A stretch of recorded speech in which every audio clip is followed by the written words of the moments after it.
Christmasaurus by Tom Fletcher. Inside the egg. Santa sat on the egg every day and night. It was very uncomfortable, as I'm sure you can imagine. But the elves made him breakfast, brunch, elevenses, lunch, tea, dinner and supper every day, and delivered it to him on a tray with a song. They even wheeled his television into the makeshift egg warming room, the airing cupboard, so that Santa could watch his favourite Christmas films, which were mostly about him, whilst the egg defrosted beneath his enormous backside.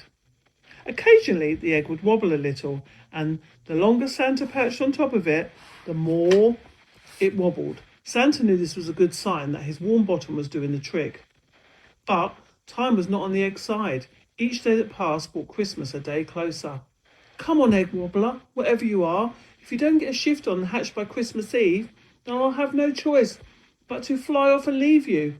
I'd hate to give up on you, but the children need me. It's my duty, you see, Santa whispered worriedly as the clock struck midnight, signalling the end of another no-show day from whatever was inside the egg.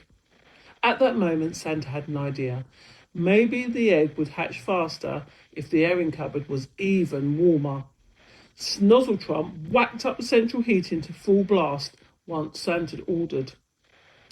After a few hours, the ranch felt like a sauna. Sprout even cut the legs off his trousers and turned them into shorts.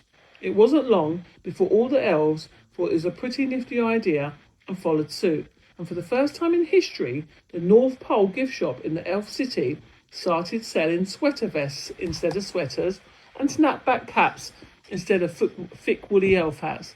It was the hottest Santa's ranch had ever been.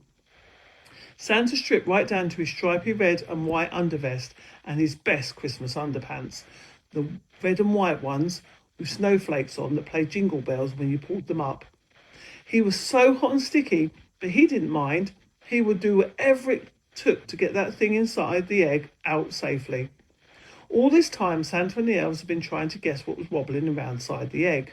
Some elves guessed it was a bunch of big bunnies, others thought it would be a large polar bear. There were lots of stupid, nonsensical elf guesses, and none of them got it right. Soon, there was only one chocolate left on Santa's advent calendar, which meant it was Christmas Eve.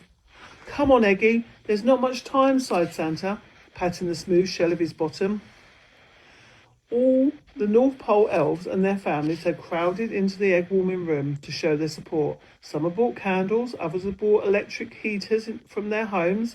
They all sat round the egg and sang Christmas carols all day long, trying to encourage the egg wobbler to wobble its way out. After a little while, Snozzletrump inspected the egg, running his hands over every inch of its shell.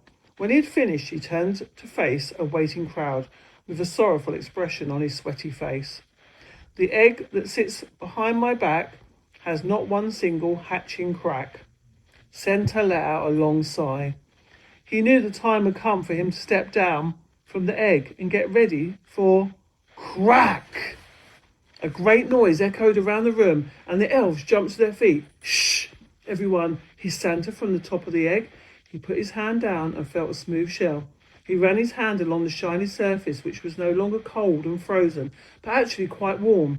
Suddenly, he stopped moving his hand. He felt something.